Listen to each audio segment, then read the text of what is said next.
So guys, আমরা এখন যেতে চলেছি বাবার কাছে, বড় গাছের। সবাই রেডি, এখানে ফিনিন্দি রেডি, এখানে ওর লেকা লেডি, লেডকি লেডি, লেডি নাকি লেডি লেডি, কোনো রেডি না, আমরা সবাই লেডি, লেডিস ফিঙ্গার। সো চলো। সো এতক্ষণ তো ভিডিওটা দেখে বুঝতেই পেরেছো আমরা এখন কোথায় যাচ্ছি। হ্যাঁ, আমরা যাচ্ছি বড়গাছাড়িতে। আর এই ভিডিওটাও অনেক অনেক অনেক দিন আগের ভিডিও, কারণ যখন আমি বড়গাছাড়িতে গিয়েছিলাম তখন আমি কিছু শর্টস ভিডিও আপলোড করেছিলাম, আর সত্যি এডিট করার হয়ে উঠছিল না, সেজন্য ভিডিওটা পোস্ট করা হয়নি। সো আজকে কতটা স্ট্রাগল করে বড়গাছাড়ি গিয়ে পৌঁছেছি সেটা আমি তোমাদের সাথে শেয়ার করি। চলো, প্রথমেই দেখো বাড়ি থেকে বেরিয়ে কিন্তু টোটোতে উঠে গেছি। টোটোতে ওঠার পরেও কিন্তু আবার চাম্পাটি থেকে অটোতে উঠেছিলাম। অটোতে উঠে গিয়ে নেমেছি বারুইপুর বাস স্ট্যান্ডে। তো এখান থেকে ধরবো বাস, তার আগে এখানে সবাই দাঁড়িয়ে জাস্ট একটু মানে নিজেদের নাজারাটা দেখছিলাম আর কি। তো বাস আসতে দেরি ছিল, তো প্রথমবার কিন্তু আমরা এরকমভাবে মানে এরকম গাড়ি চেঞ্জ করে করে যেতে চলেছি, কারণ এর আগে যতবার গিয়েছি কারোর মানসিক চোকাতে। তো আমার না অনেক দিন ধরে মনটা টানছিল যে যাব যাব যাব, আর প্রচুর ভিডিও আসছিল আমার সামনে। তো সেই জন্যেই সবাই মিলে একসাথে বেরিয়ে পড়েছি বাবার কাছে যাওয়ার জন্য। আর দেখো বাসের জায়গা হচ্ছিল না, সেই জন্যে বান্ধবী বসে পড়েছে কোলে। ওই যে কথাই আছে না, যদি হই সুজন তাহলে তেঁতুল পাতায় নজন। তো বান্ধবীকে এরকমভাবে কোলে বসিয়ে নিয়েছি। বেচারি একদম হালকাভাবে বসছিল যাতে আমাদের না লাগে, আর ঠিক আছে। তারপর বাসের মধ্যে গড়াতে গড়াতে আমরা পৌঁছে গেছি বড়গাছাড়িতে। আর সত্যি কথা বলছি, প্রচণ্ড কষ্ট হয়েছে। বাস থেকে নেমে কিন্তু আমাদের আবার টোটোতে উঠতে হয়েছিল। টোটোর যেহেতু সামনে বসেছিলাম সেজন্য কোনো ভিডিও করতে পারিনি।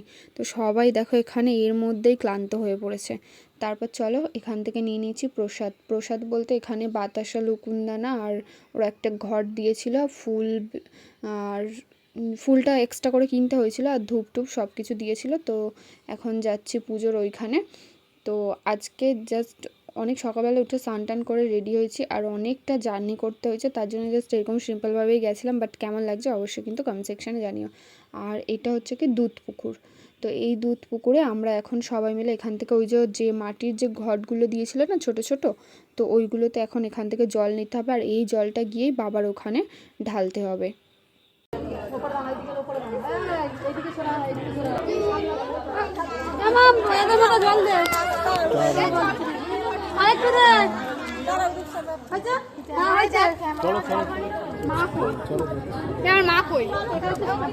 ভিতরে ঢুকে জাস্ট অবাক, মানে এত মানুষ মানসিক চোকাচ্ছে এখানে, এত মানুষের মনস্কামনা পূরণ হয়েছে। আর সত্যি বলতে আমি মন থেকে মানি যে দুটো বাবার আগে কোনো কিছু হতে পারে না এই পৃথিবীতে। দুটো বাবা বললাম তার কারণ, এক তো হচ্ছে আমার ভোলা বাবা, আর এক হচ্ছে কি আমার নিজের বাবা। তো এদের দুজনের হাত যতদিন মাথার উপর আছে ততদিন তোমার যতই বিপদ আসুক আর কি, তুমি ঠিক উতরে যাবে। সো এখানে ঢুকে গেছে। এখানে কি নিয়ম ছিল জানি না। তো তারপর আমার দিদি বললো যে মনের কথা এখানে এই যে এরা ডায়েরি টাইপের কিছু পেজ রেখেছে, ওই পেজের মধ্যে লিখে তারপরে ওখানে ঝুলিয়ে দিতে হয় নাকি, এইভাবেই নাকি মানসিকটা করতে হয়। বাট আমি আগে জানতাম না। ওই যে আমার দিদি গিয়েছিল আমার সাথে, দিদিকে এর জন্যই নিয়ে যাওয়া, কারণ ও অনেক কিছু জানে, এর আগে ও মানসিক করেছে, আর মানে সেটা ঠিকঠাক হয়েছে আর কি।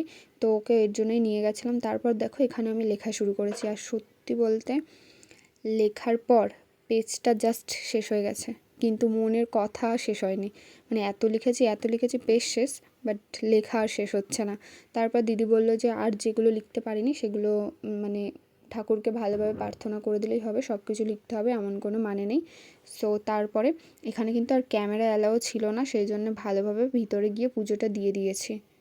চলো, আমার বান্ধবীর মেয়ে দেখো লুকিয়ে লুকিয়ে একটু ভিডিওটা করে নিয়েছিল। তোমরা একটু ঠাকুরের দর্শনটা করে নাও। ভিতর থেকে পুজো দিয়ে তারপর বাইরে বেরিয়ে এই যে সবাই মানসিকের যে ঠাকুর এখানে দেয় সেই ঠাকুরগুলোকে এখানেও ভালো করে একটু ধূপ মোমবাতি জ্বালিয়ে দিলাম। দেওয়ার পরে আমরা আবারও কিন্তু এবার এখান থেকে বেরিয়ে যাব। পুজো খুব ভালোভাবে দিয়েছি সত্যি কথা, কারণ আমরা যে টাইমটাতে পুজো দিয়েছি পুরো ফাঁকা ছিল। আমরা যে বেরিয়েছি মানে এতগুলো গাড়ি ঢুকেছে মানসিক চোকাতে, জাস্ট ভিড়ে ভিড়। তো যেহেতু সকাল থেকে উপোস করেছিলাম, কিছু খাওয়া হয়নি, তো সবাই একটু অ্যাসিডিটির ভয় পাচ্ছিল, তার জন্য এখানে বাচ্চারা সবাই পরোটা নিয়েছিল, বাট আমরা অ্যাসিডিটির ভয়ে কেউ কিচ্ছু খাইনি।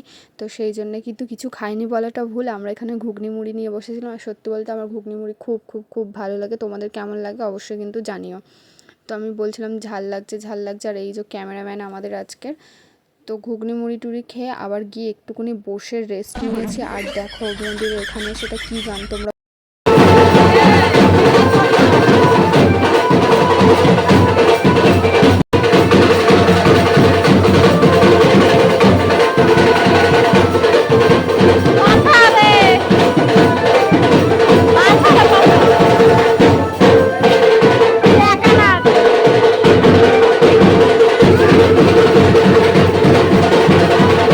যাওয়ার সময় যেহেতু এই গেটটার ভিডিও করতে পারিনি, তো আসার সময় আমার বান্ধবী আই থিঙ্ক ভিডিওটা করে আমাকে দিয়েছিল। তো তারপরে এই যে আমরা আবার টোটোয় করে স্টেশনের দিকে যাচ্ছি, স্টেশন বলছি বাস স্ট্যান্ডে, আমতলা থেকে বাস ধরেছি আমরা আবারও। আর এই যে বাসে উঠে গেছে, আর এই যে আমার দিদির ছেলে। তো সারাদিন অনেক ধকল গেছে, আর ভিডিওটা এখানেই শেষ করছি। তোমাদের কেমন লাগলো অবশ্যই কিন্তু কমেন্ট সেকশনে জানিয়ে, আর ভালো লাগলে একটা লাইক করে দিও।